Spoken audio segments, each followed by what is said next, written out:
Yo guys, what's going on? I'm Tim for the Real Sports Talk. You can hit me up on Twitter at CashKelly_TRST, and you can also like the Real Sports Talk on Facebook as well. Check out our website, therealsportstalk.wordpress.com.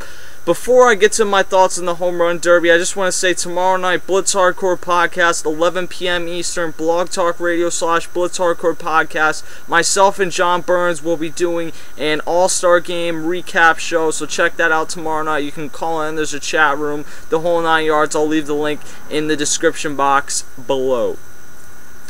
Now, as far as this Home Run Derby, I'll make it pretty short and sweet. First of all, the captains were absolutely atrocious in this. Robinson Cano comes out and just could not find it. He had 0 home runs coming back to defend his title. Normally, the guys that come back to defend their title, it just does not work out all that well for him. And Robinson Cano fits the bill there as well. And it looks like I'm almost invisible on this webcam, and I apologize for that. But either way, Robinson Cano disappointed, and then Matt Kemp decides to go, you know what, YOLO. I'm too injured to actually play in a real game, and I'm not going to play in the All-Star game, even though I led the National League in votes, and this game decides who gets home field advantage for the World Series. You know what? Forget all that, but I'm going to play in the meaningless Home Run Derby, and it kind of serves him right that he only hit 1 home run. I like Matt Kemp a lot, but this was pretty stupid that he remained in this despite the injuries, despite the fact that he hadn't played. Look, he could have come back for at least that last game, just kind of as a symbolic thing, at least pinch hit in the last game that they had, and then you can come in this, and I really don't have any problem. But the fact that he's out, his team is fading, it disappointed me that he was in this, and I touched on that in my preview video. So if any of you guys heard that, you're probably hearing me repeat myself. A few of my thoughts before I get to the rest of the Home Run Derby on the overall coverage by ESPN. Chris Berman, really don't have a problem with him. Some of the interviews I do have a problem with, though. The on-field interviews where you're interviewing the players, maybe it's just the 2 guys that are doing it, but I just don't like those a ton because the players just really could care less. But the 2 guys that are interviewing them aren't exactly the 2 most exciting people on the face of the earth either. You got Pedro Gomez, a.k.a.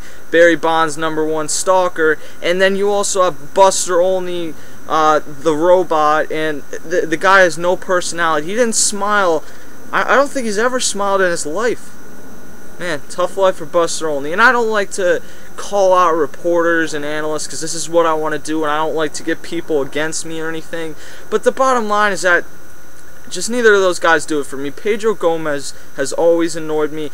And Buster Olney, it's not that he picks against the Phillies. It's just I just don't get Buster Olney, I guess. I don't know what the deal is there, that I'm just not a fan of Buster Olney. The on-field interviews, really, I think we could do without. I did like the interview, however, when George Brett came up on set with Boomer, Nomar Garcia-Parra, John Kruk. I like that a lot because George Brett really brings a great insight to the game. He was talking about Carlos Beltran for a while. He's a great ambassador to KC, and KC is doing a tremendous job. Kansas City is doing a tremendous job in this whole All-Star weekend, because this is a team that hasn't been great for a while. They have some upcoming talents, and they really haven't won a ton, or they haven't won a World Series since 1985, and they haven't had a winning record. They've had like 1 winning record in the last 10 seasons, so it's been disappointing. And even so far this season, they've picked it up as of late, has been somewhat disappointing. It's nice to see these great fans back out there.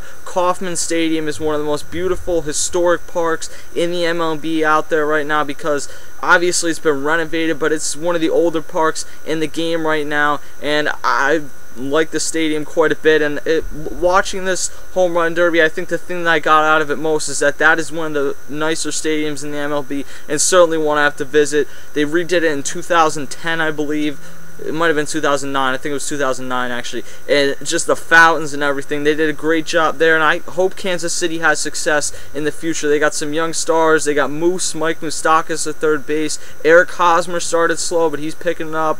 They got Perez. Jeff Francoeur is not necessarily like a young star, but he's below 30. He's really found it with them. I really enjoy watching that park, and I hope that Kansas City is able to turn it around. The rest of the Home Run Derby for me, it's not that it sucked or that it was boring, But there wasn't anything that I'm going to remember about this home run derby, to be honest with you. Last year's, I guess, wasn't really any different. I just enjoyed watching the display of power from guys like Robinson Cano. And don't get me wrong, I enjoyed watching it today with Mark Trumbo, but it just was not as good as last year. Most of these, to really interest me at this point, when I've seen 15, 14 of these in my life, they gotta have a storyline. The Josh Hamilton one has a storyline. Or some of the other ones that interest me, Bobby Abreu winning because he tore it up and he was a Philly and one of my favorite players. Ryan Howard's one of my favorite players of all time because I'm a Phillies fan, so I enjoyed that. But Josh Hamilton, that type of one, you go back to the Fenway one in, was that 2000? I think it was 2000 or 1999 with Mark McGwire lighting up. Now, we all know why he did it, but that's the type of home run derby that you need. This one wasn't bad. I mean, I don't like to see the same people win it. Prince Fielder won it, and the last... It kind of reminded me of the 2009 one because Josh Hamilton lit it up, and everyone forgets that I believe Justin Morneau won. That was either Morneau or Mauer. I think it was Morneau. But everyone remembers the Justin Morneau. We saw a great power display tonight from Mark Trumbo, but even had Mark Trumbo won, it just would not have been that huge story because Mark Trumbo, for as good a season he's had, and baseball experts and fans that follow the entire game like myself and certainly a ton of other people understand how good of a player that Mark Trumbo is, considering that once they signed Pujols, he had no position. They talked about trading him, and he's just lit it up for them, been their MVP, him or Mike Trout so far this season. So it's not that Mark Trumbo isn't interesting, but it's just that he's not necessarily a household name. And I guess Josh Hamilton wasn't in 2009, but the one thing Josh Hamilton had behind him was a great story. You look at some of the memorable performances. Ken Griffey Jr. was a star. Mark McGwire was way more than a star at that time. He was one of the most popular people on the planet at that time after the 1998 home run chase. And this one just kind of lacked that. As good as Prince Fielder is, he's not necessarily like the face of the game. He's a star in the league, no question. But you know, I like watching Prince Fielder. Don't get me wrong. Just that this one for me did not do it. I like watching Joey Bats, Jose Bautista, but you know, this one needed something. It didn't have a great story, and I think that this will be not necessarily one of the ones that I look at and say, oh man, that one sucked. Like I look at the San Francisco one where Vlad won, but one of the ones where I just look at and say, yeah, I remember Kauffman Stadium was nice, but that's really all I remember about the Home Run Derby from that year, because there's not that a ton that I'm overall going to take away. Tomorrow morning, I'm going to go ahead, give you my All-Star Game preview. Tomorrow night, Blitz Hardcore Podcast, tune in. We'll give you an All-Star Game recap as it goes down, MVP, reaction from fans all over the world reacting on the Blitz Hardcore Podcast. Make sure you tune into that. And throughout the remainder of this week, I'm technically off from the show this week. I was supposed to be going on vacation, but I'm not, so I'm just taking a little break somewhat, but I couldn't resist covering the Home Run Derby and the All-Star Game. And I also have a few countdowns that I've pre-recorded with John and Justin. One is the top 10 hitters of all time. One is the top 5 stadiums in the MLB. That will probably be the first one that goes up, just because that's kind of a theme we're on with the All-Star Game. And then also one is the MLB 2000s Dream Team. Akeem will be having a ton of great coverage of this as well throughout the remainder of the week. Continue to tune in to TRST at youtube.com/Mr. Kelstar. Follow me on Twitter at Cash Kelly, KAS Kelly _TRST. Like The Real Sports Talk on Facebook. Check out our website, therealsportstalk.wordpress.com, and you can even write a blog if you want to send it to me at cashkellynac@gmail.com. Thank you for tuning in, guys, and I'll talk to you tomorrow for the All-Star Game.